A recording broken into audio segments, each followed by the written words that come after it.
Welcome to a special bonus episode of Irenicast. I am your host, Mona, and this is a supplemental episode to what we talked about earlier in the week, which is evangelicalism and post-evangelicalism.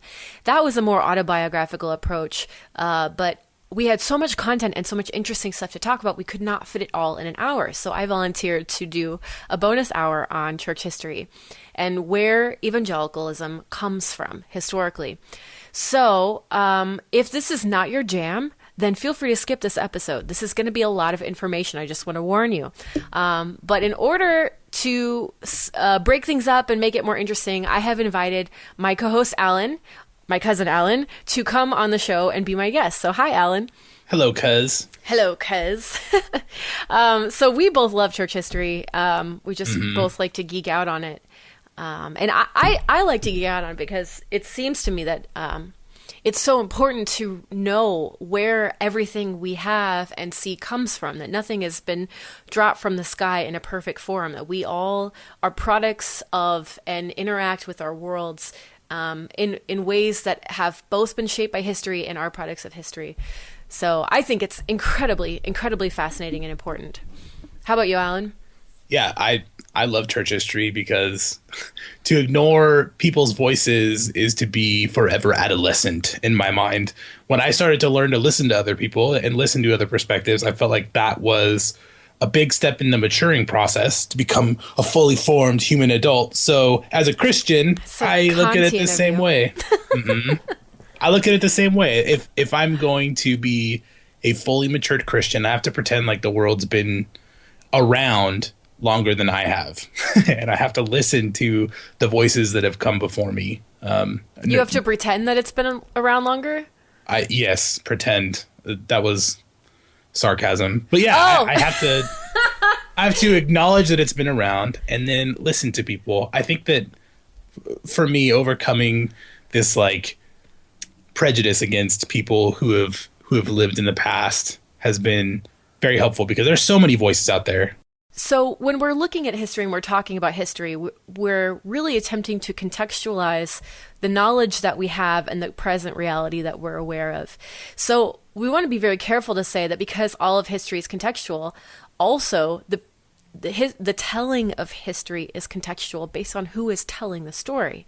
And so this historical account that Alan and I are going to be offering today is contextually based on our perspective and what we've read and what we've been exposed to and who has taught us. And so this should not be taken as gospel. This is one perspective among many, but we are two perspectives among many. Two perspectives. We are from a similar social location and historical location, right? So similar background and things like that. Even familial, yeah.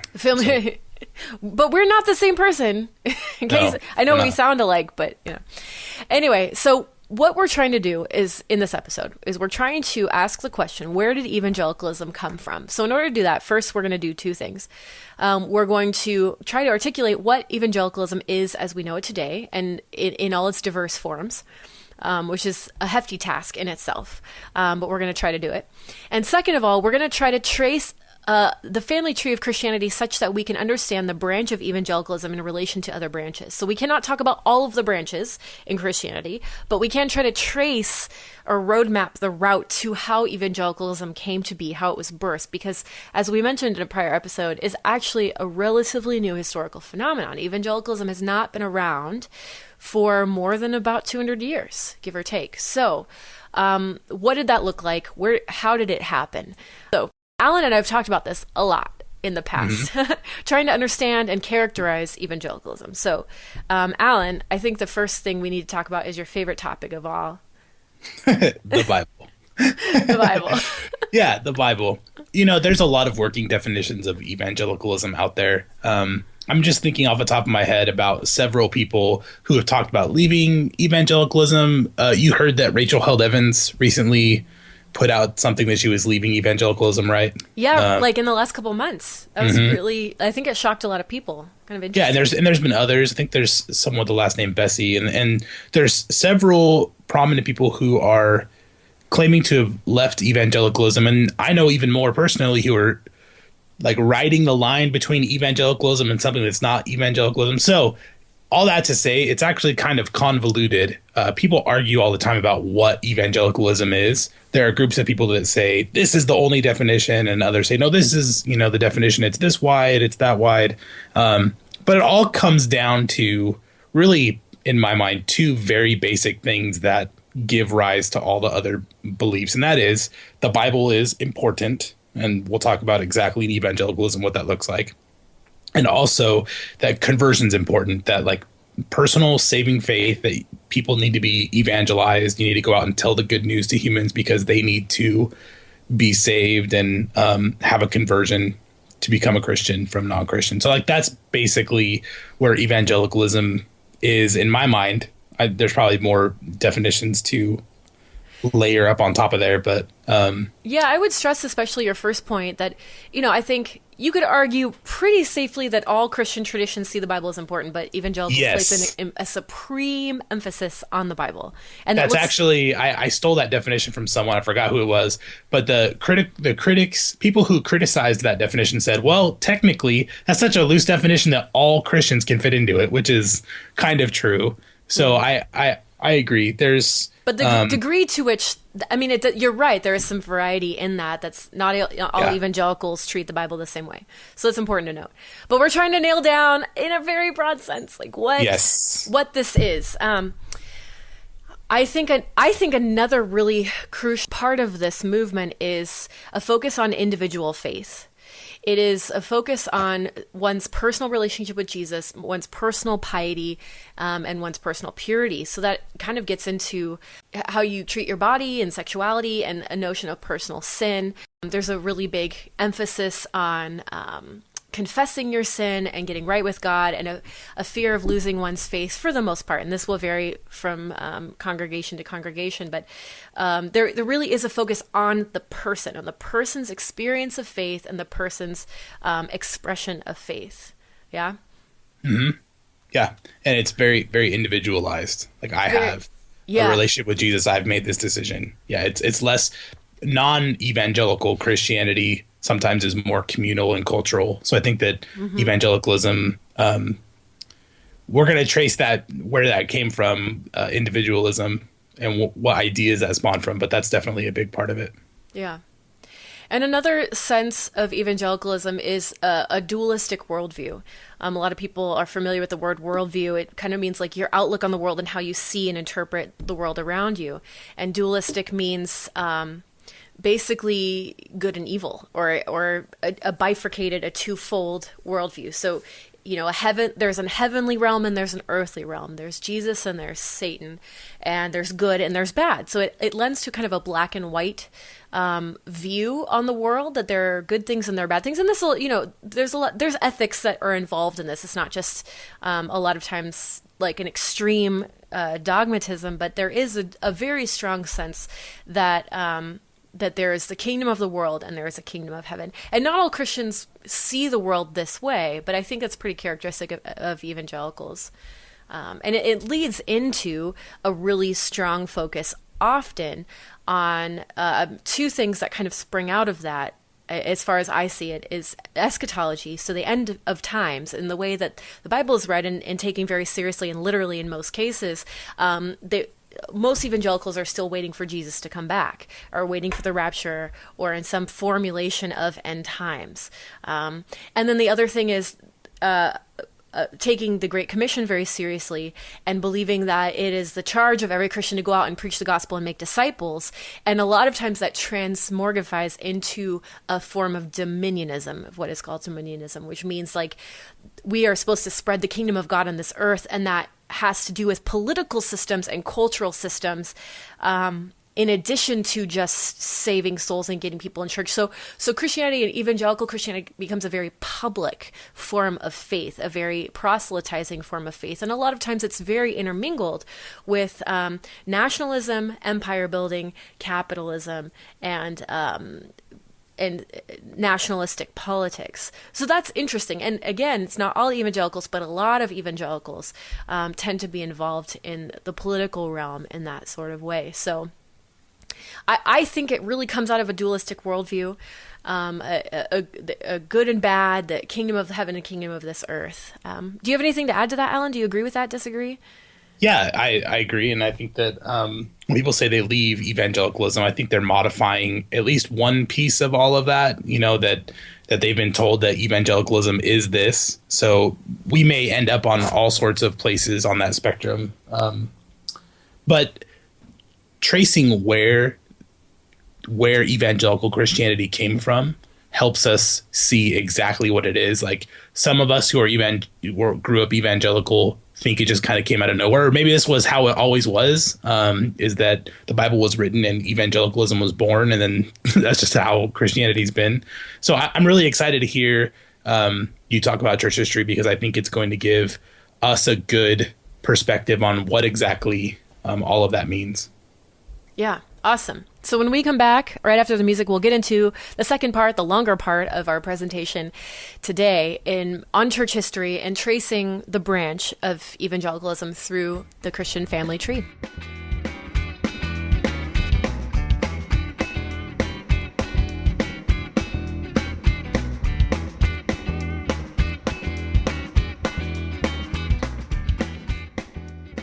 All right, we're back, everybody. So I have invited Alan to interrupt me during all of these segments because A, I don't want to do this on my own. That's why he's here. And B, I just want you all to know he's not being rude if he jumps in, because I have a tendency to just kind of ramrod through. So, and C, that's what cousins are meant to do, right? We're supposed to interrupt each other. So we've been doing it our whole lives. So really, it's just been practice for our podcast. Here we go. All right. So we're going to start with the early church. And before the early church, early Judaism. Why? Well, because evangelicalism has a sort of claim that it's our charge to get back to the early church and to be exactly like the early church, although that's really a pick and choose kind of a situation in most cases. But that, there's kind of this idea that the Bible dropped down from heaven in one form and that Jesus implemented the early church, and it was this really kind of smooth and easy process, and we're just supposed to live that out now. But actually, it's a lot more complicated than that. And I think, Alan, didn't we talk about doing a whole episode on the early church? Yeah, there's so many things that we're going to be talking about here that we could just do straight episodes on. I know, it's really maddening for us because we're like, there's just so much to talk about. But it's important to talk about in this kind of general format. So, the point that you're making is that the early church wasn't this whole that was created right away. It was actually a really long process of a lot of different groups and a lot of different moving parts that came together.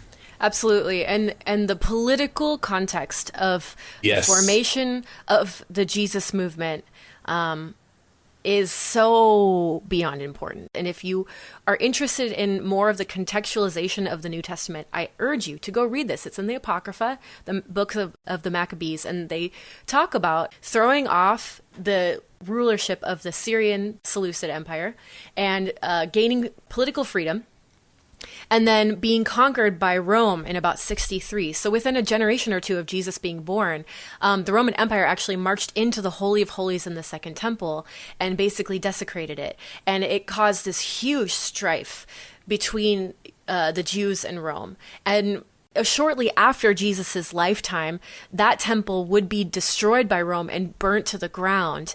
And then Rome would declare a tax on all Jews in the Roman Empire to further humiliate the Jews for staging continued uprisings against Rome. And a lot of scholars think that tax is really one of the founding points for Christianity to become a separate religion, because people said, hey, I'm not Jewish, I'm Christian, therefore I don't have to pay this tax. That being said, there's a lot of different things, but it's really important to understand that most scholars today, even conservative scholars, are saying, you know what, historically, it's really quite plausible that both Jesus and Paul did not intend to start a new religion.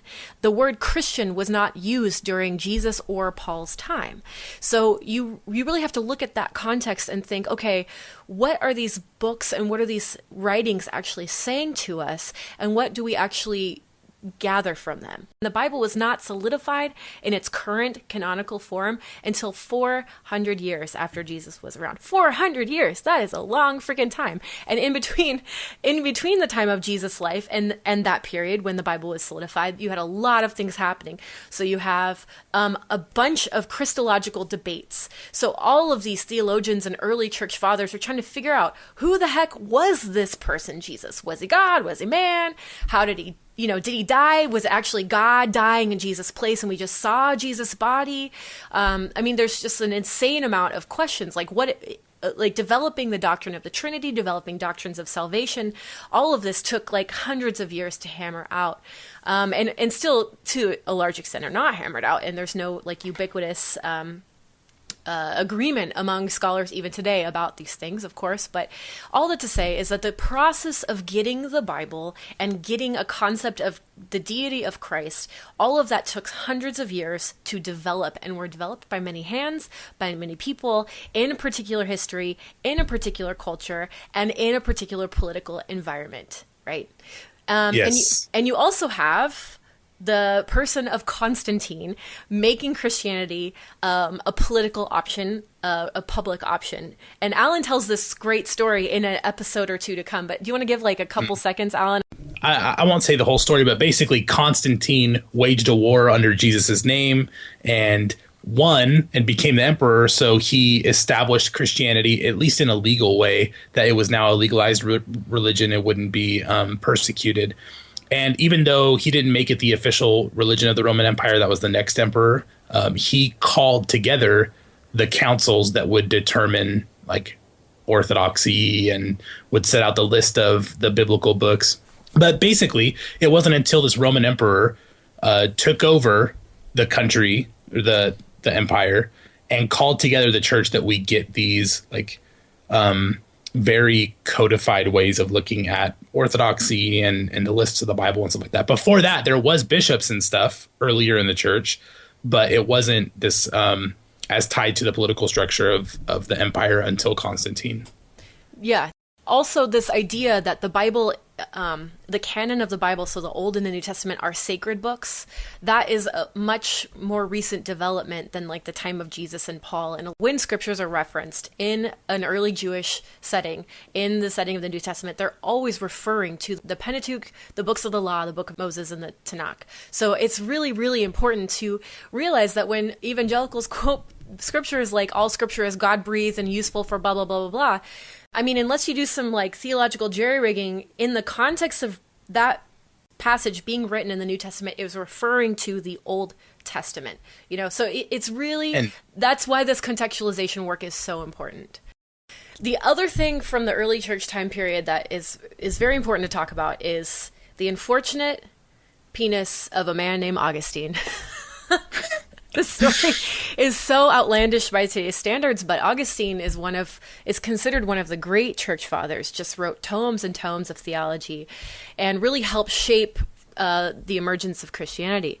But Augustine had a theory that original sin, entered the world and essentially is a sexually transmitted disease through the womb of the woman. And so through people like Augustine and some other thinkers, like Tertullian is a notable example, Christianity became a religion that was very infused with patriarchy and misogyny. So we're going to talk more about that when we get to our episode on gender, but I think it's really important to note that Augustine was really kind of the father of this notion that our bodies are inherently sinful, and he was so filled with shame for his own state of being sexually depraved that he actually castrated himself. And so it's interesting how like shaming of the body and sexual desires is still really alive and well. It doesn't obviously look that to the same degree of like mutilating your flesh, but I think there's a spiritual flesh mutilation that happens that is a very significant thing that goes back to this idea of bodily purity and the way that evangelical theology is taught. We're going to get into talking about the Dark Ages next. Hey, we're back, and we're going to be talking about the Middle Ages in this section. I have asked Alan to actually jump in on this point because he knows a lot more about this time period than I do. So, Alan, take it away. What happens after Augustine's penis? Sure. Yeah, I am going to paint with the widest brushstroke possible. So if I leave something out or I leave part of your favorite church history out, I apologize to any listeners that are concerned about things. So here we go. We have the early church. It was, creeds and people forming councils and kind of codifying and solidifying what orthodoxy was. And then you have like the 6th and 7th centuries, Gregory the Great, one of the earliest popes that the Catholic Church reveres, and he brought together a hymn book and built monasteries and formulated central finances and all sorts of things. Like Gregorian chant.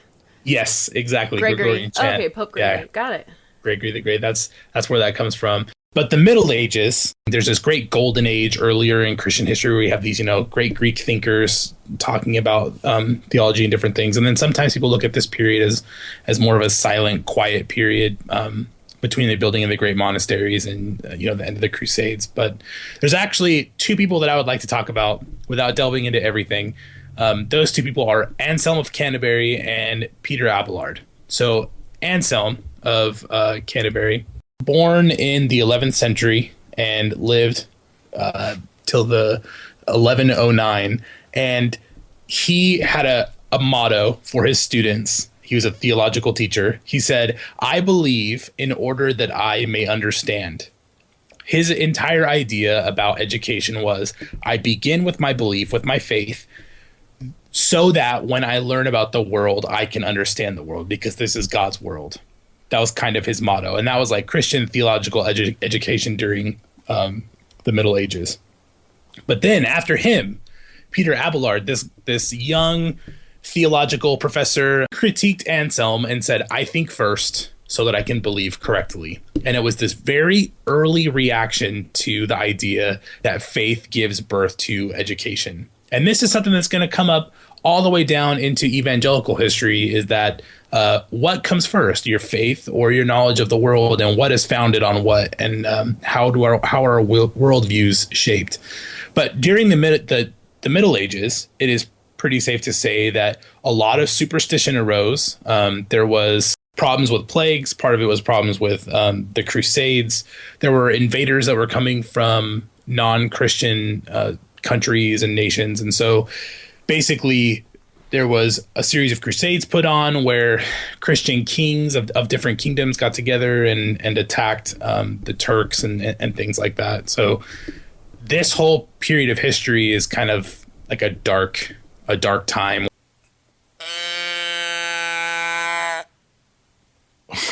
What? That, my friend, is the sheep of change. Great. My sister went to Switzerland. My sister went to Switzerland. She brought me this stupid cow sheep noise thing, and I think it's the funniest thing. Oh, that actually triggers my PTSD a little bit. No, I spent some time substitute teaching, January and February of this year, and there was a couple kids who had that exact app or whatever, and they would play it when they were like in different classes and all over campus. And that just reminds me of junior hires. Yeah, so that's when you hear, like, what happens in your psyche? I can tell you that like my shoulder muscles tense up a little bit. So that's not serious, good. Brother. It is serious. Shout out to all you substitutes out there. I love you. Keep up the good work. It's too hard. Thank you to all teachers. Yeah. Yes, all teachers. Where would we be? We wouldn't even be literate. It would be like the Middle Ages all over again. Stop hating on the Middle Ages. There were some good people, okay? There was a few. You're right. Just a few. Okay, I'm sorry. It's my ignorance showing. It's my ignorance. Okay, need to fix it. Well, okay, so that brings us to our next segment. Thank you so much, Alan, for bringing your knowledge to that section on the Middle Ages, because like I mentioned, I don't know a lot, but it's great to learn from you. Let's talk about the Renaissance and the Reformation. So this is like late 1300s to 1650-ish. So the Renaissance really came about as a result of the information flooding back from the Crusades and all those trade routes that were reopened, and people being able to travel safely, whereas they could not to the same degree before. So the Renaissance really is characterized by a revival of old knowledge, a fascination with Greek thought, with Greek art, science, culture. Also, these new trade routes being established made available and provocative the idea of colonization, empire building, these newly formed nation states like Spain and England, sending people to new lands to spread the gospel, aka start empires, start colonizing. It's really important to note that empire building was made possible largely by missionizing efforts, often forced. You think about Christopher Columbus and Father Junipero Serra, there are some really horrible human atrocities that have happened in people coming and claiming a land in the name of Jesus and forcing not only belief but culture upon the peoples who lived there, the native peoples. So this is a really great point to mention that, again, this is history from like a European perspective, that this is not all of the silenced voices, the marginalized peoples, history from the underside. I'm thinking of Howard Zinn's work. So really, we encourage you to look at other histories and other perspectives in all of these situations. So out of the Renaissance came a boom in technology. And I think one of the most significant points of all times, one of the most significant inventions of all time was around 1450, the invention of the printing press. Oh, I thought you were going to say martini shaker. How did you know I was drinking one right now? Come on now. Come on, friend. The printing press. This is serious. Yes. It is serious. No, the printing press. Mm-hmm. Well, okay. Nothing much happened except that like knowledge was liberated. No big deal.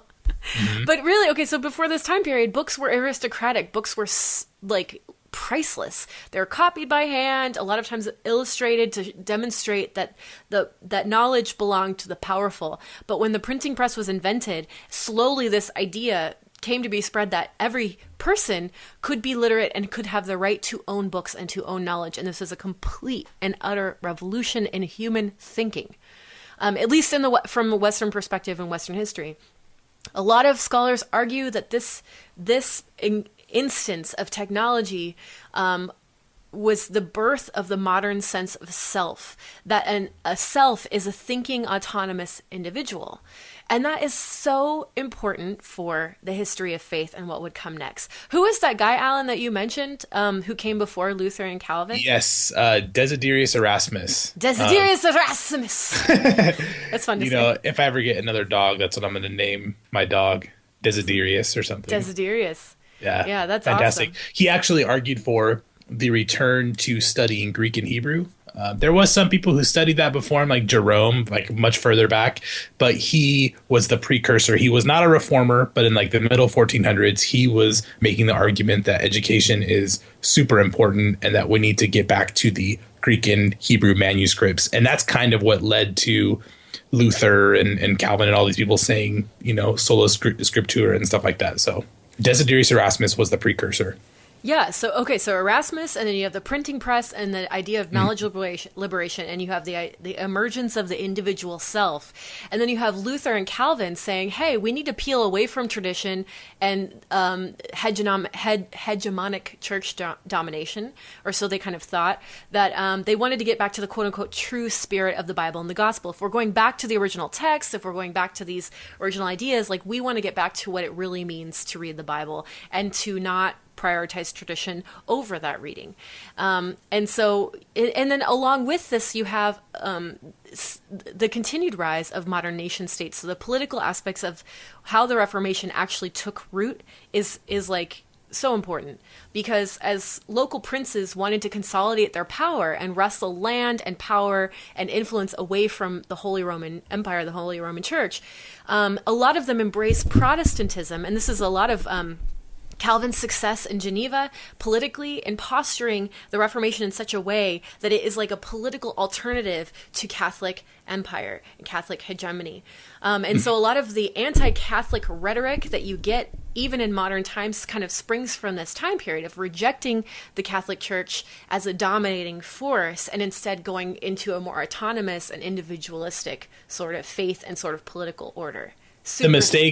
The mistake that we sometimes make is that we think all of these things were theological and we divorce them completely from the politics. And what you're saying is there's a large political component to the Reformation that gets forgot about. Yeah, that it wasn't just about theology. And that goes all the way back to the beginning of the church. Yeah, it does. And like, tale as old as time. Tale as old as time. Why did the Reformation actually take root? Like, why did gobs of people listen to these random theologians, pastor dudes, like, or ex-priests like Calvin and Luther? It was for political reasons. And you can also see that in the fact that the Reformation sparked a huge ass war that went on for many, many, many years. You know, so like the politics and the culture and the economics of all this are really significant. You can start seeing that really strongly. Okay, so after the Reformation, we're getting into a time period known as the Enlightenment. Dum, dum, dum, which is like extremely threatening to a lot of modern Christians, because it was the era of humanism. It was the era when reason and analysis and individuality and doubting everything just came into full force, like on steroids, in popular culture, especially in England and France. There was an American version of the Enlightenment, like all throughout Europe and a lot of the West. This idea that, and a lot of it derived from like the ancient Greek practice of skepticism, that doubting can lead you to good places, that the scientific method of testing things and then testing the results of the things you get, and then the results of that process could be authoritative rather than divine revelation or rather than what you derive from the Bible, that the scientific process could be an authority is incredibly challenging for the church, including the Protestant church. So during this time period, you get science being embraced publicly for the first time, and you wouldn't get your head chopped off, basically. Like, when things can be studied with logic and scientific method, and you create a separation of church and state that doesn't threaten scientific advancement, you get a really big shift in power. Yeah, and there's finally area that is no longer under control by the religious institutions. You really have the rise of like secular space, right? That's what we're looking at. Yeah, absolutely. And the seculos that comes out of the idea of monks leaving the monastery for a time to experience life out in the world. And so it really, actually, secularism is actually a religious term. It's the recognition that there is space apart from a religious sphere of life. But for Christians, a lot of times they interpret that to mean that God was not ruler or in control over this new space. And so they saw it as a threat to God's sovereignty. Yeah. Yeah. So this is where, but this is what's really interesting, especially for the American context today, because our bedrock of modern democracy, the work of Rousseau and Locke and Hobbes, comes out of Enlightenment rationality and Enlightenment thought of thinking about what does it mean to truly create societies and systems of freedom, including a religious freedom and religious tolerance, as being foundational to a democratic state. And how do we do that? And so it's, to me, if I can fast forward for just a hot second, it's incredibly frustrating to hear Christians saying they have they are proponents of religious freedom, but then they actually in their actions reject it in some capacity. Do you know what I'm trying to say, Alan? Does that make sense? Yeah, what you're saying is they both want to have their cake and eat it too, right? Let them eat cake. Oh, anyway. they're saying that basically Christians are embracing both pre-modern impulses and this like Enlightenment thinking at the same time. We take for granted the democracy that we have, like the freedoms that we have that are birthed out of this, but then at the same time, as sometimes evangelicals do, like they're very suspicious and resentful of the things that led to that. So it's this conundrum for sure. Yeah, they want to embrace Enlightenment thinking, Enlightenment democracy, but also want to have a Christian nation, one nation under God, and get angry at people who reject that idea. So it's a struggle for sure. But yeah, I think that you can see that in a lot of different ways. So anyway, at the end of the Enlightenment, there's one keynote figure that I would argue, and a lot of people would argue, is kind of the very beginning of evangelical thought. We finally, after all that, have gotten to evangelicalism. Hooray! There you go. The sheep of change has spoken. The end of Enlightenment. Alan, do you know much about a guy named Friedrich Schleiermacher? You know, it's funny. I've heard him called several things. You just said he was part of the beginning of evangelical thinking. I've heard of him referred to as the father of liberal Christianity, and I've also heard him referred to as like an epithet, or I don't know, a cuss word or something, because like people have very different feelings towards Schleiermacher depending on where you end up. Okay, so all he's that to say he's super, yes, but super important. Yeah, and most people have never heard of this guy. I mean, I just like to say the name Schleiermacher because I worked at a church that his name was on a door. There was a bunch of names in different places of different theologians and thinkers in the past, and they actually had a little symbol that said Friedrich Schleiermacher on it. What happened in that room? Was it? It was actually the sanctuary. There was like a little room off to the side. Worship. There was lots of different. Yeah. Well, it's funny. Worship. That's actually really funny. Okay, because he's like credited with this idea that experience is at the center of Christianity. Experience. It's not. He argued basically Christianity is not a set of doctrines or a lifestyle or even warm fuzziness, but it's about a relationship with a living God who is Jesus. So he really taught that.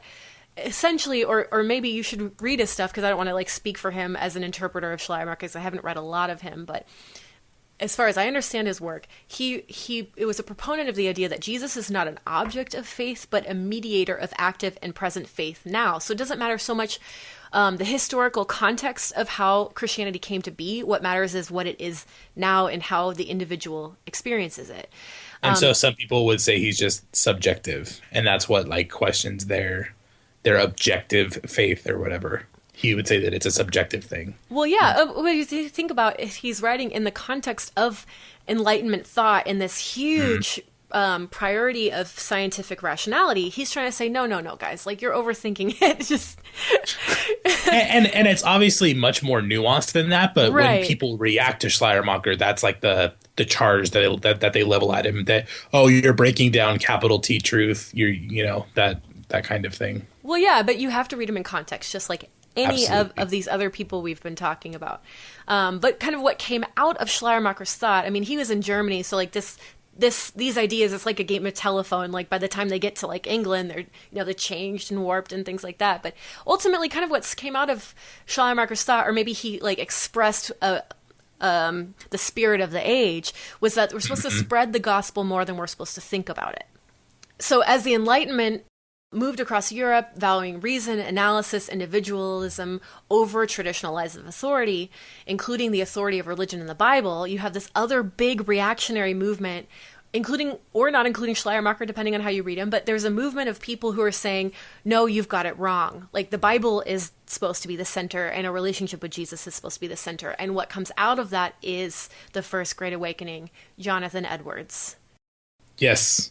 Would you agree? Cornerstones of evangelicalism, I would say. Yeah. At least evangelicalism that I came from. We read Edwards's work at my undergrad, and he was seen as like this shift toward correct theology.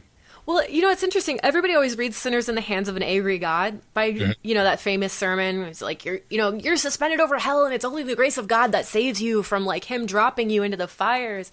But he has a lot of other really cool work about the love of God and the grace of God. And so it's like this Reformation theme of grace versus works. But especially like in the Puritan movements and in early Pietism, it's a very strong understanding that you are working out your faith with fear and frickin' trembling. Like you are a worm before God and you better just thank your lucky stars that he doesn't smite you every day. But if you pay your dues and you're a good Puritan, you might just get into heaven. Like there's an offshoot of that. It's like you can feel good about yourself if if you're doing right. So it's very, very, very moral, very focused on moral, obeying the rules, following protocol, following biblical, mandates on purity and things like that. So pietism is really the word that this it culminates in describing this. So it's a commitment to divine will and divine sovereignty. And there's also this understanding that as you experience God through relationship in the here and now, God will give grace and God will also give signs and wonders. So these Great Awakening movements were just filled with testimonies and a lot of documentation of signs and wonders, people being miraculously healed and miraculous conversions and being healed of alcoholism and physical maladies and things like that. And then after the Second Great Awakening, so like mid 1800s, there's kind of waves of these like revivalisms that hit throughout Europe and the US. The Second Great Awakening really starts to take this pietism to a kind of a new level with what's known as the holiness movement, coming out of the work of John Wesley, but not really, because John Wesley at the end of his life rejected it to some degree. But holiness is like the idea that God can sanctify you in your lifetime. And if you try hard enough and you accept and enact and embody enough of God's grace, that you can actually be perfect in this life, just like Jesus was perfect.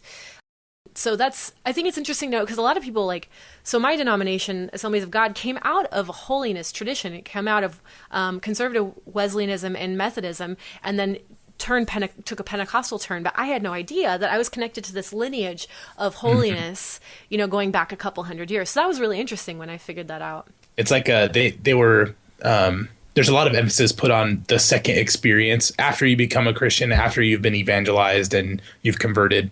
There's this significant second experience. And for holiness people, that's perfection. And for later Pentecostals, that's the baptism of the Holy Spirit, but they're very much related in the history of things. Absolutely. Yeah, that's a great point.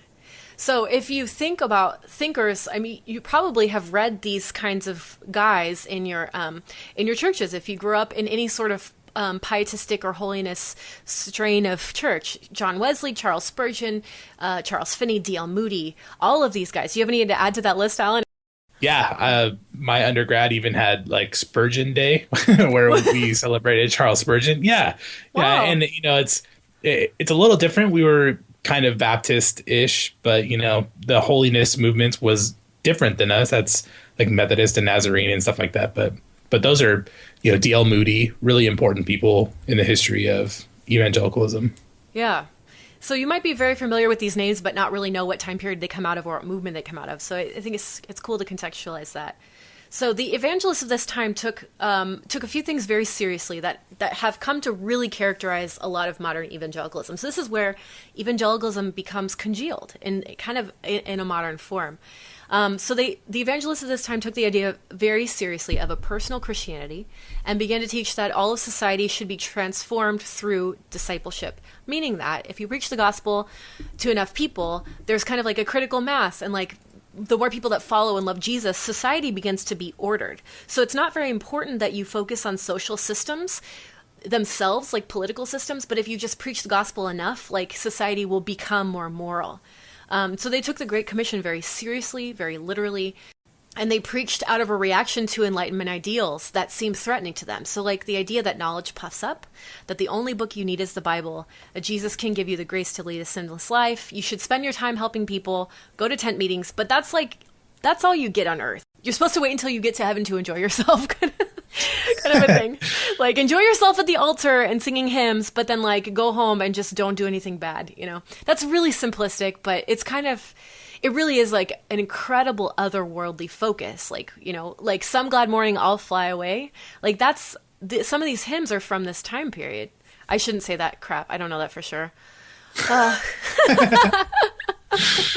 Accountability. All right. So, but going back to this, really, in the Great Awakening revivalism, secularism is a great enemy of these ideas, because secularism, worldliness is how it's translated in Christian speak, says that there are some spaces that don't, quote unquote, need God. Even though we remember secularism and the split between faith and politics, or public and private religion, or separation of church and state, however you want to say it, even though that emerged largely as a response to religious corruption and church totalitarianism. So it can be argued, right? So it's interesting that not knowing the history caused a reaction that didn't really understand the spirit of why this had come to be in the first place. I just want to point that out, because we're talking a lot about anti-intellectualism, and you have to trace the lineage of this stuff back. So this brings me to my final point, that the ultimate source of authority for revivalists and for pietists is the Bible. And around this time period is when this idea starts to emerge that the Bible is infallible. So you remember, Alan, the sola scriptura of the Reformation. This is like their mantra, sola scriptura. We don't want church tradition. We don't want any, the Bible is our priority among other sources of knowledge. In the Great Awakening period, especially in American early evangelicalism, it transitioned into nuda scriptura. So like nothing literally but the Bible. My alma mater just put on the Inerrancy Summit, which is like all about infallibility and inerrancy and like the importance of the Bible. But they went beyond inerrancy to say that, psychology is not compatible with the Bible because it's saying you can rely on something other than the Bible.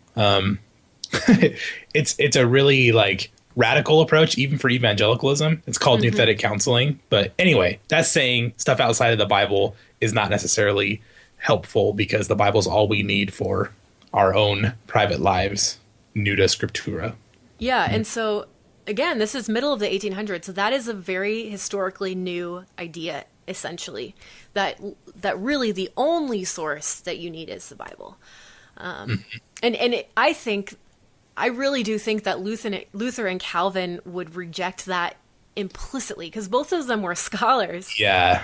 A lot of these people were scholars. I don't think that they would say that that's proper. And that includes like biblical scholarship. A lot of times people who believe in nuda scriptura reject even study of the Bible itself because those are alternate sources. And we don't need to historicize. How do you say it? Historify. Contextualize. My brain's getting tired. That's okay. All right. So let's fast forward a little bit. Late 1800s, you get a response to the anti-intellectual early evangelical movement. And a very famous person during this time period is Friedrich Nietzsche, who was just so pissed and annoyed at all of the anti-intellectualism and what he deemed hypocrisy in the church that he just started messing. He's like the original troll. If you read Nietzsche, like you have to read him thinking that he has an amazing sense of humor. I mean, it's funny. I remember one time at youth group, one of the kids was reading Nietzsche, and it was like a big to-do. And like, I think someone came up to me and was like, "Oh my God, this kid's reading Nietzsche. Like, we've lost him to the dark side." But some of these like pro-rational people, like Nietzsche considered himself a theologian and a philosopher, but they consider themselves in communication with religious people. So even the word atheism is actually like a pushback against theology, but in a way that still talks to theology. So it's not trying to step completely outside of the conversation. So it's interesting. So if you want a good laugh, read Nietzsche, read about his context, and who. I think it's also important to say that the anti-intellectualism of some of the inheritors of pietism, that all happened during the early biblical criticism, like the rise of biblical criticism in the late 1800s and early 1900s.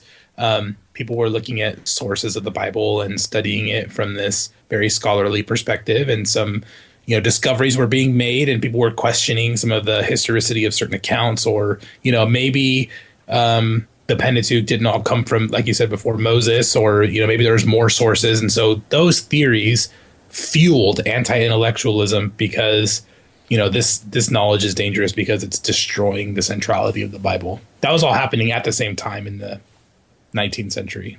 Yeah, you're right. And none of this was linear. This is all kind of, it's just everything talks to each other. So it's hard to even trace a singular thread through all this. But we want to try to like get different sides as much as possible. For sure.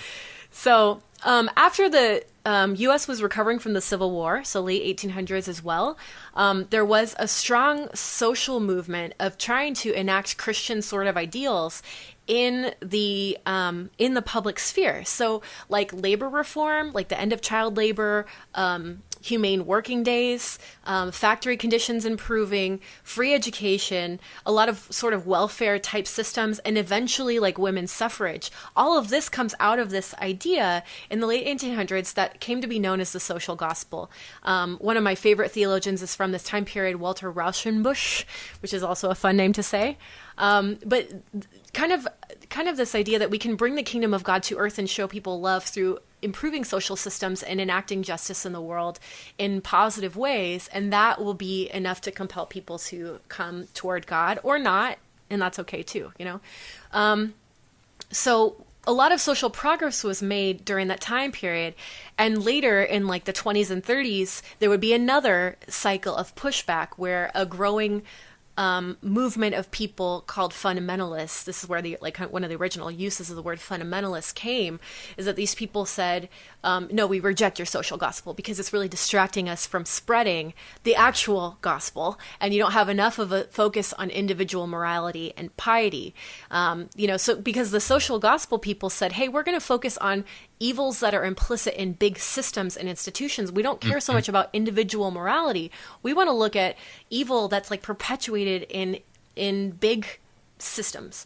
And that was not acceptable for a lot of fundamentalists. And to this day, a lot of evangelicals still explicitly reject social gospel, like in their official literature. So, which even happens to me on a personal level. I get messages from people that say, hey, social justice is good. These movements are good, but don't let it distract you from the fundamentals. That's where you're saying fundamentalism came from, the fundamentals of the gospel. And so like that's still very alive today in evangelicalism. Yeah, absolutely. Also during this, the early 1900s, there's two things that I want to mention. First, and this is important to my tradition that I was raised in, the Azusa Street Revival sparked modern Pentecostalism. And notably, it was an interracial movement, which is pretty cool, that a lot of both white and African-American Christians came together and started having these really sort of exuberant tent revivals and prayer meetings. And this sparked what is known as first wave Pentecostalism. That's a whole different history. But it's really interesting to note that today, about 100 years later, most of the Pentecostal movement is actually outside the U.S. and Europe. It's in Latin America and Africa and some parts of Asia. So when we're telling the story of Christianity and modern Christianity, it's really important to remember that this is, again, only one strain, and that people in other parts of the world would tell this story differently, right? Mm-hmm. Yeah, but Pentecostalism, modern Pentecostalism, at least first wave Pentecostalism, later Pentecostalism would be focused a lot more on prosperity gospel. Early Pentecostalism, that's still preserved in a lot of traditions today, is still really intertwined with evangelicalism because of the focus on holiness, as Alan mentioned, like the second encounter with after conversion. Evangelism and literal biblical interpretation. Pentecostals just focus on the literalism in Acts and receiving the baptism of the Holy Spirit. So there's just a slightly different focus, but the same sort of roots. Yeah. Mm-hmm. The other thing I wanted to mention is the Schofield Bible. Do you want to talk about this, Alan? I was about to say, now that's my history. That's you. That's your history. Yeah, no, so that's shared by both Pentecostalism and dispensationalism, the one that I come out of. Wait, can you explain that word? I never know what that means. Sure. Dispensationalism is the theory that there are different eras of history where God dispenses certain graces. Wait, do I have that right? That sounds like anyway. Sci-fi. I don't understand. Yeah, so without getting into it completely. Okay. The Schofield Bible popularized a few different things, but one of them is the concept of the rapture, the concept of the world's going to get worse and worse and worse, and then we're going to be rescued by Jesus, which is not something that's been very popular in the past. Like, really, if you go before 1909 in the Schofield Bible, you don't see that as a popular, you don't see that as an option in Christian theology. So that's very new. It's not just a reaction. So what is the Schofield Bible exactly? It's just it's like commentary on the Bible. It was written by a guy named Schofield. I forgot his first name. 1909 is when the Bible came out. Mm-hmm. Yeah. And so I understand. And it had his notes on all the different passages of scripture, but some of his notes were on Revelation and maybe even Daniel and stuff. All this prophecy about what's going to happen, and it got published and given to lots of different ministers and became increasingly popular. And that's all we have. In the U.S. in particular, right? Because I understand in this the US history in particular that he was kind of booted out of academic circles in Europe because they rejected his rapturist theology, as I remember reading about this. And so, so this Bible that he commentated was really largely distributed in the U.S. and that's why rapturist theology and eschatology is so much of a bigger deal here than it is overseas. Yeah. A lot of it comes back to Schofield. And so the idea that the social gospel, like the idea that improving society was a means of bringing God's grace to the world, was rejected because, like, if you're going to be raptured, or, the world's going to get worse and God's going to have to step in at some point anyway, you're missing the point. And the point is to save people from a world that's going downhill. The social gospel even then becomes antithetical to the ideas that Schofield had and that some evangelicalism still promotes today. Well, and the social gospel people like Rauschenbusch criticized this soul-saving thing because they're like, you're just treating people like disembodied spirits. You're not caring for their needs. And actually, I have come to the understanding that actually has taken root in a lot of modern missions efforts in conservative evangelicalism, that people have realized it's much better to care for the person holistically. But it took a really long time of centuries of fighting about this to figure that out, I think it's more like, so the evangelical church is reacting to its own impulses and trying to reform itself. Like that is an element of evangelicalism that's built in. So yeah, there are people who are doing missionary work in a much better way, as opposed to like the whole reaction of the social gospel. But maybe that's just because they're accepting some sort of like Abraham Maslow hierarchy of needs. Like, oh, we need to feed these people so they can listen to the gospel. Not like, oh, feeding these people is the gospel. Do you get what I'm saying? Yeah, like, there's a really big difference between those two things. And I think that evangelicalism is still geared toward like, let's take care of their needs so that we can get to the only thing that they need. You know what I mean? Like that's so that they'll listen. That's really well said. That's really well said. You're right. That's the difference. That's the fundamental difference. And so wherever you fall on that, across that line, is your inheritance, and it's something you have the right to question or not question. So.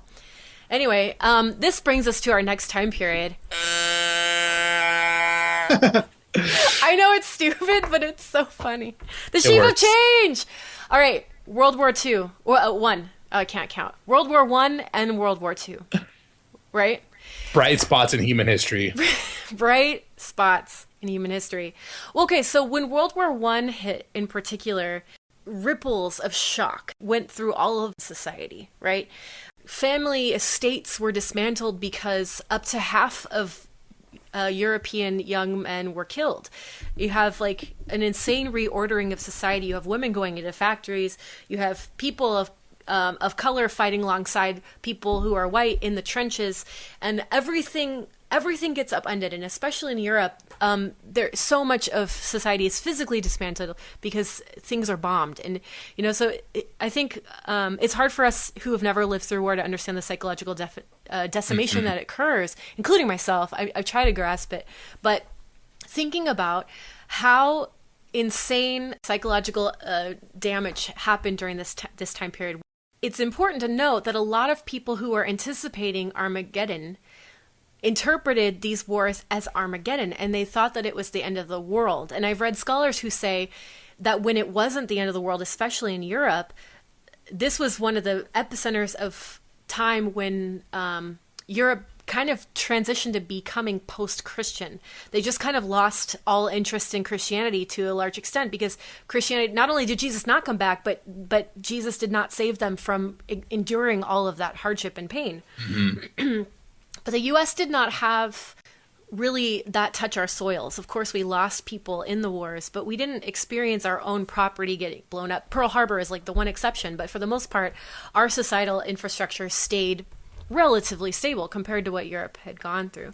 So I think you can point to this era as being significant for that reason. And for the second reason is the German academics during the Nazi period. Alan, we've talked about this before.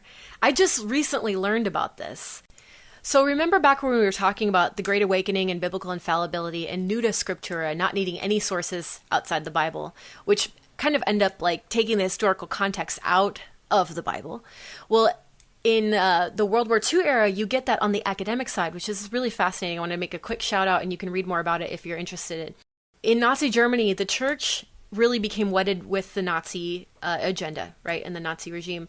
And actually in New Testament scholarship, which has always been a front runner in Germany in particular, during this time period, what arose is a group of scholars that founded the Institute for the Study and Illumination of Jewish Influence on German Church Life. That's the actual title. And a lot of 20th century biblical scholarship was really hell-bent on erasing Jesus' ethnic and historical location, focusing on Jesus' purity of spirit, basically his Aryanness as being white and closest to godliness. So, which is forever enshrined by the pictures that come out after that, right? Like the white Jesus that we always see. The white Jesus, yeah. So really, like the primacy of whiteness is being really welded in with recent evangelical history is like really kind of shocking, and it deserves attention. At least it deserves some investigation for those of you who are interested and passionate about how racism has become so entrenched in Christianity, and why we have so many segregated churches to this day. Someone I once read, and I can't remember who said this, but that Sunday morning is the most segregated time of all American life because of this. So, and it's also interesting to note that like people of color don't necessarily fall into these same ideologies of what their values are, and especially in like African American churches and so on and so forth. So I just want to give a small shout out to that racism plays a role. We don't have time to go into that in depth, but it's definitely like from, colonization, age of empire building through, 20th century. It's all incredibly significant. So after World War II, the McCarthy era hit. And during this time period, it's an insane amount of change in the 1950s, right? So you have McCarthyism and communism becoming kind of the great Satan, because a lot of communist countries to this day still reject religion because of all of the pain that they've had as a result of religion and being missionized and colonized. So they reject religion, in particular Christianity, but a lot of Christians interpret that as godlessness and atheism, and and I actually got to see this firsthand when I went to Cuba, that actually there's a lot of knowledge about Christian theology. It's just a wariness because of past hurts. So super interesting, but obviously that didn't make it into the popular media and the popular discourse of the 1950s. There's just a lot of fear and demonization around communism. So along with this, you have factories that once manufactured missiles now making ovens. Consumerism was on the rise, right? After World War II, a lot of GIs coming back from the war wanted meaningful work or couldn't find work and decided to go into the mission field. A young guy named Billy Graham started preaching very simple messages of conversion. If you believe in the Bible, if you say the ABCs of salvation, then you are saved. And these crusades, he called them crusades, which is like a non-PC term today, but Billy Graham crusades were broadcasts on television nationwide, and thousands of people were seen coming forward and receiving the message of the gospel. And in the wake of World War II, this I think it's an extremely comforting, very simple form of faith that makes a lot of sense when your whole society's kind of been upended, right? It makes sense why this was really popular and why this took root. What I want to say in this is that the relationship between modern evangelicalism, so like Billy Graham crusades, this time period where consumerism and salesmanship is kind of going through the roof and people are seeking meaning after the war, like all of that is really important to note, that consumerism and evangelicalism have grown up together in the same sort of time period. So it's kind of like what you see today is this idea that you sort of buy Jesus. Like you say a prayer, you accept it, and your soul is saved, and then you know your soul is saved. And this is a change from pietism, which is always a concern with not knowing if you really have salvation. But there's a new idea that once you pray the prayer, you are in, and nobody can take that away from you. That's kind of a new theological development during this time period. I also want to talk about megachurches for a quick second, because the relationship between consumerism and evangelicalism would really come into full fruition with the rise of the modern megachurch, which, if you're not super familiar, megachurches are, up to 30, 40,000 people in the same congregation. And megachurches are founded on two fundamental ideas. First, that religion should have consumer appeal.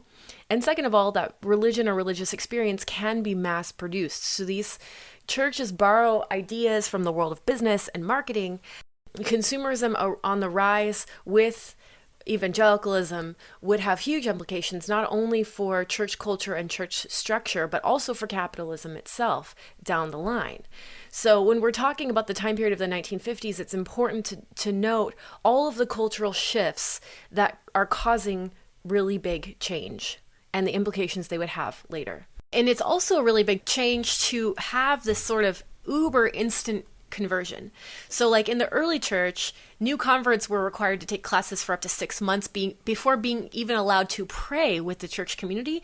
And now you watch a thing on TV, you say a 3-second prayer, and your soul is saved for all of eternity. So this is like, it's a reflection of wider changing culture, and it's a reflection of religious ideals shifting as a result of political, economic, and cultural phenomena. Yeah, and it's specifically in evangelicalism because you still have catechetical teaching in like other traditions. Absolutely, I think it's important to point out. I don't know if you're going to be pointing this out or not, but this is like the mid 20th century, like the late 1940s and 50s. There's a movement within evangelicalism to reform evangelicalism, called like the neo-evangelicals come out and say, hey, we don't want to be anti-intellectual. We don't want to be sectarian. We'd like to work with other denominations. You know, we want to take a good look at scholarship. So places like the school that I went to, Fuller Theological Seminary, were established, and it was kind of a reaction to the reaction of evangelicalism. So there's a strong pulse to reform evangelicalism, and that's led to some pretty bitter debates between people saying you're not truly evangelicals, and say, well, yeah, we are. And so that's going on in the 1950s and still continuing today. Yeah, so in the late 1950s and early 60s, that schism further divided because you get civil rights and women's lib like back to back. And they really talk to each other in a lot of ways. What's interesting to me is that a lot of people who are involved in both movements did so as out of their faith, as a result of their faith, and did it, Martin Luther King was a pastor. It's interesting to me that the reaction against these movements of being too social and too reminiscent of social gospel really, before this time period, liberal and conservative type leaning people were all kind of together in the same worshiping spaces. And in the 50s and beyond, they split into different denominations in different spaces and stopped sharing the same communities to the same degree. So what was called mainline churches, quote unquote, mainline churches that embraced the dreaded social gospel, embraced social change, or at least trying to figure out how Jesus fit into social changes and people throwing off their, bonds of social ordering and social constructions. The mainline churches were seen as being sold out to secularism. And so conservatives withdrew, and not only withdrew, but decided to begin using media to try to change hearts and minds. This is where you get like the establishment of Christianity Today, schools like Bob Jones, and Fuller, like you mentioned, Alan, maybe for different reasons, but evangelicals began to really start using media in really new and innovative ways. And that will become more evident in like the 1980s. So we'll get there in a sec. So in the 60s, huge change again. You have the JFK assassination, Cuban Missile Crisis, the Vietnam War, no more prayer in schools, the end of segregation, just incredible and fast social change. You have a reaction to that. You have a reaction to people like being incredibly disillusioned from all structures in general and just saying, screw it, I'm going to be a hippie. I'm just going to go do drugs and just embrace hedonism and go to Woodstock, and that's it, But then a lot of people toward the end of the 60s got fed up with that sort of total anarchy, basically. And they all found Jesus. And you get this huge movement of people, especially in California, called the Jesus people, who basically sat on the beach playing guitars with long hippie hair and like sang songs about Jesus. And this is where you get the rise of modern praise and worship music, is ex-hippies. And it sounds like I'm overstating that fact, but really modern evangelicalism would not be what it was today without the Jesus people in like the late 60s, early 70s. I think, the thrill-seeking of drug culture transferred really easily to really experiential worship services. Absolutely. Yeah, don't you think? Yeah, I even, I think it's John Piper, can't remember who, a leading evangelical, calls himself a Christian hedonist because there's still those leftover feelings of like, we're just going to turn our pleasure seeking toward God. And so like that's, God's going to be the ultimate high, man. No, I don't know. That's but yeah, that's part of the evangelical experience is deriving pleasure from God. And obviously those are not bad things. A lot of these things are not bad things at all. It's just the development of the tradition. Mm-hmm. Yeah, how it all plays out culturally. It's really interesting. And then the other thing is that the hippie anti-institutionalism got transferred also into evangelicalism. And that's where you get the rise of non-denominational churches and community churches that are not answerable to a larger body or authoritative group. So that's me. I was non-denominational. You're non-denom. Non-denom when I was a kid. Yeah. Yeah. Yep. Well, and my denom is a non-denom. Phenomena. No, a lot of people are claiming that these days, but yeah, like my denomination is like they pride himself on being a loose affiliation. Like if you feel like leaving, then leave. It's very different from like mainline churches where even the property belongs to the denomination, and the church cannot break off or it loses its assets and things like that. So it's a completely different. People are experimenting with different structures of church itself and politics, polity of church itself. So the 70s were really kind of free floating still, a lot of these hippie ideals and, non-structure, like resistance to structure. But eventually that got old, just like the hippie movement got old, that got old. And in the 1980s, that was replaced by what is known as family values. So think about focus on the family, Dr. James Dobson. Do you remember listening to like Adventures in Odyssey on a Saturday morning, Alan? Absolutely. I watched they came out with videos, when I was a little kid. Yeah, and we would rent them at church. McGee and Me. We watched so many of those. Oh, yeah. I could sing those songs right now. I actually looked it up on YouTube the other day. Anyway, did you really? Are good they still memories. Around? Yeah, Mr. Whitaker. Yeah, so a lot of really good programming. Like, but definitely. So Dr. Dobson is a psychologist, like a family therapist, or actually maybe he was a nutritionist or something. I don't know, but he was in a radio program. And like, so the 80s, like this huge surge in family values, and along with that, you get a super homeschooling movement. So like Abeka books, those of us who were homeschooled for a while or whatever. And then on the political front, Jerry Falwell founded the Moral Majority, and this is a conservative organization that's kind of like the precursor of like modern day Right to Rise. This is conservative organizations hugely responsible for getting pundits like Reagan elected because they specifically crafted speeches and politically postured to appeal to a growing evangelical voting base that was up to 25% of the population. So the Reagan campaign was really significant because it was the first campaign to solidify that conservative religious voting base, to go after that religious voting base. And in so doing, they begin to publicly articulate what quote-unquote Christian politics should be, and that the quote-unquote Christian party was the Republican Party. So as religious media was gaining a lot of force and a lot of spread, and, through like Dr. Dobson and all these family values, Billy Graham was still crusading on television, and in the rise of modern televangelists, this is like a huge shift in focusing on trying to establish what an evangelical public image should be and what evangelical values should be. Super, super interesting. This leads us to the 1990s. Why is there a ship of change? Because this is where I start remembering things. And obviously, I'm the center of my own universe. How about you, Alan? Yeah, nothing existed before us, like I said. Exactly.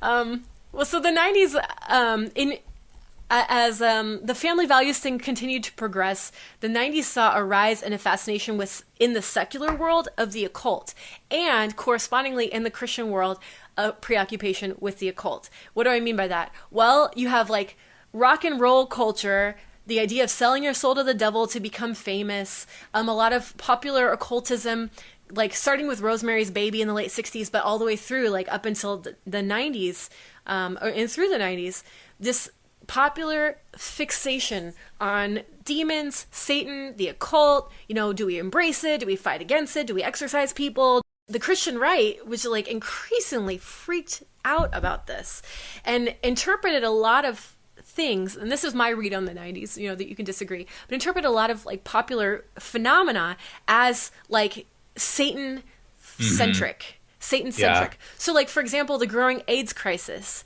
like this was interpreted by a lot of people as a sign of the end of times or the Antichrist. Or for example, people like celebrities coming out of the closet and being publicly gay. This was seen as challenging the traditional, quote unquote, family traditional unit, and therefore threatening and therefore satanic, homosexuality interpreted as end times godlessness. So as the secular world is continuing to become more along with all your like stock images of drug use and like spray painting, graffiti, all that other stuff, like was this picture of the world going to hell in a handbasket.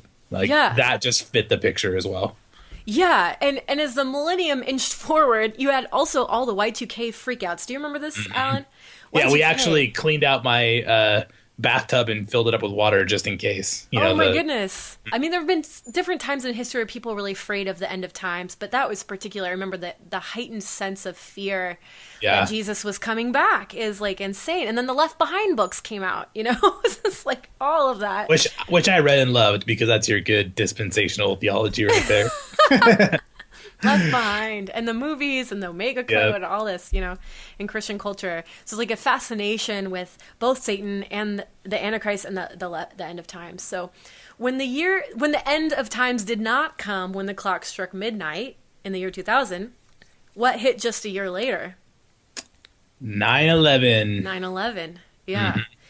And so at that time, we happened to have an evangelical president who quoted Isaiah when he invited the country to conduct an international war against an ideology.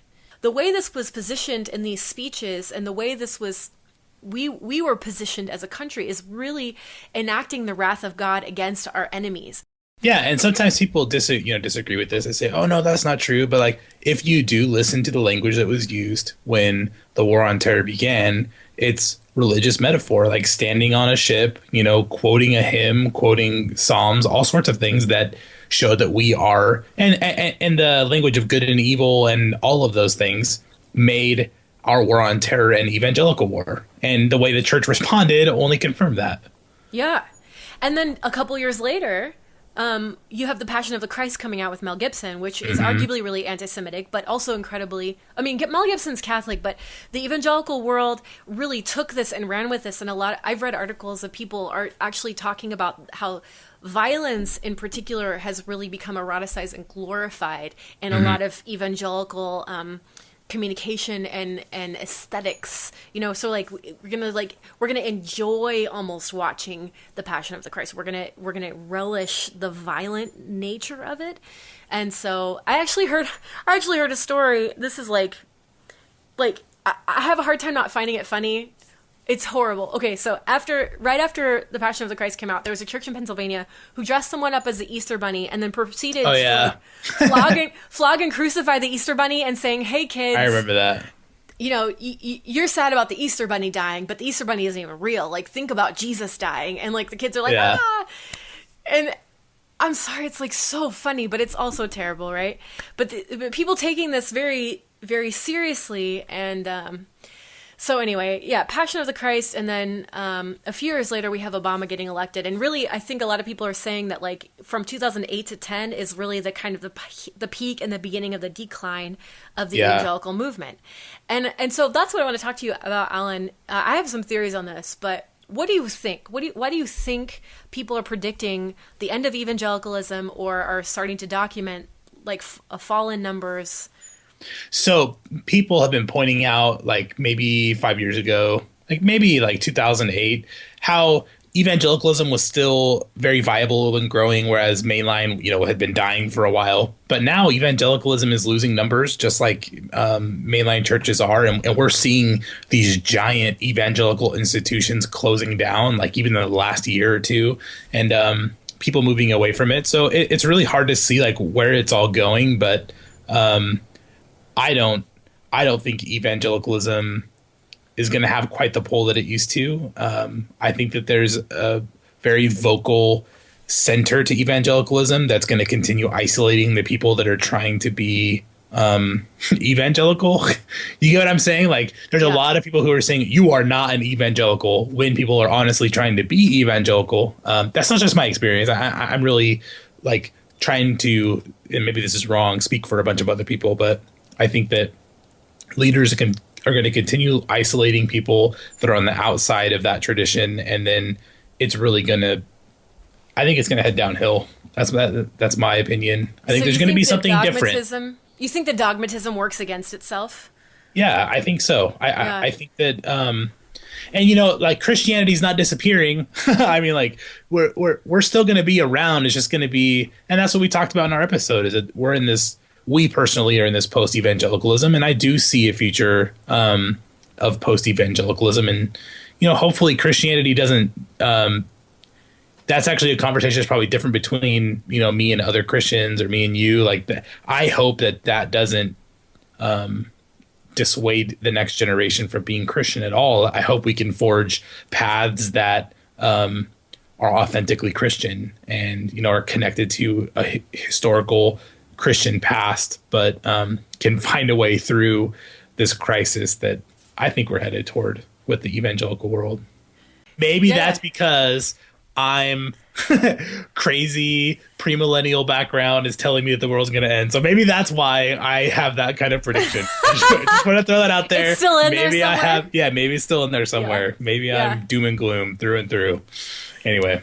Yeah, maybe. I mean, I am not positive about the future because of environmental reasons purely. It's like, I think a lot of like the modern day prophets are trying to tell us things that we don't listen to, and that's going to be our demise. But anyway, that's very dystopian and sad.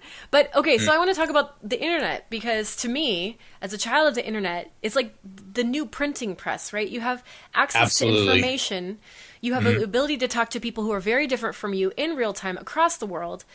Like that, I think the internet has had the biggest impact on why things are shifting, and why those who cling to really inflexible dogmatism cannot survive this new aesthetic and new understanding that we all have to be global citizens. Like we all have to leave a better world for our children, and this is a project that we all are involved in, and we might be very different, but I think a lot of us are asking this question, like, what does it mean to be a Christian, but to also be a good neighbor, Yeah.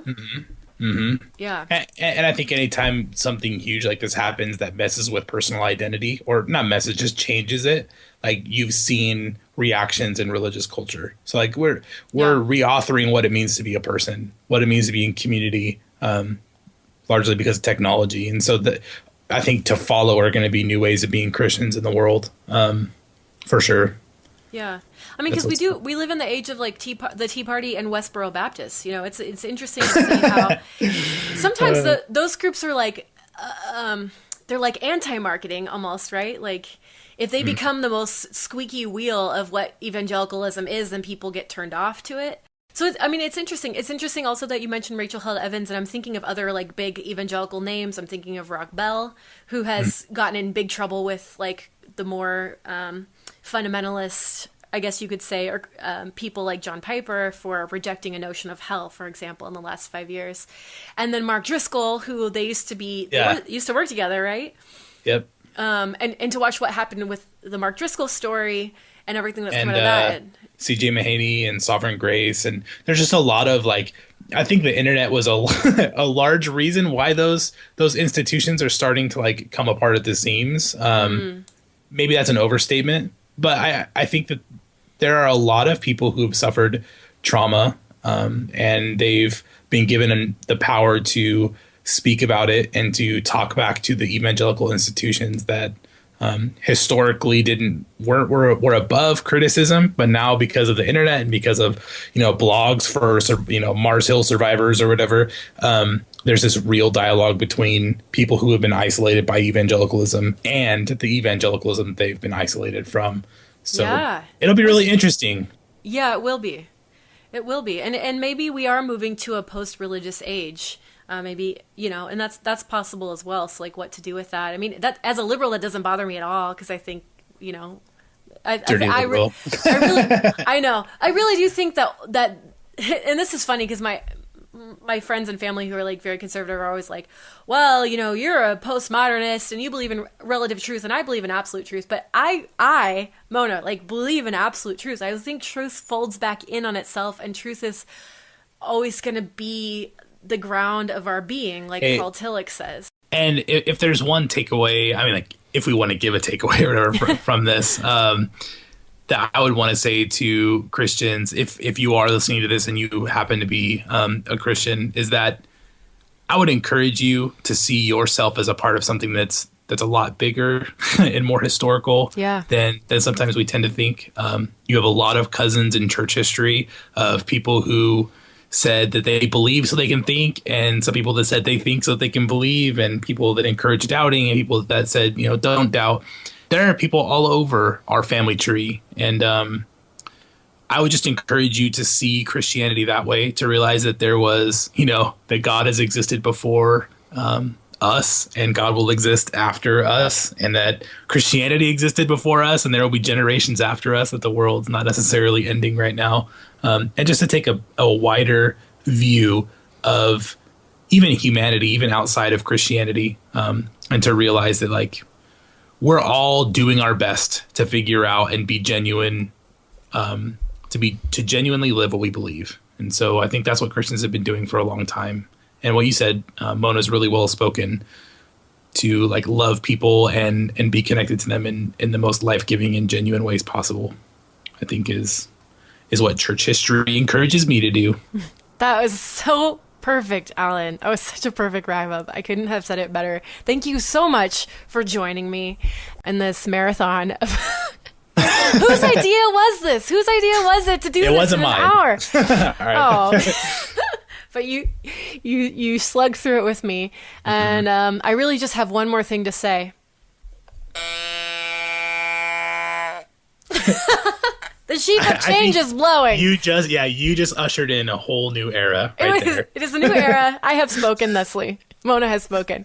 All right. For those of you listening, thank you so much for joining through this whole thing. And we would love to hear from you. What are your comments? What are your thoughts? Do you want to say, no, you're wrong? Or, no, I loved it? Or, we want to hear from you. We want to talk to you. So you may contact us at, oh, God, do you remember all this, Alan? Just look up Irenicast on Facebook, Twitter, look up Irenicon, the blog, and you can connect with us in a whole bunch of different ways. Yeah. We look forward to talking to you soon. Have a wonderful day.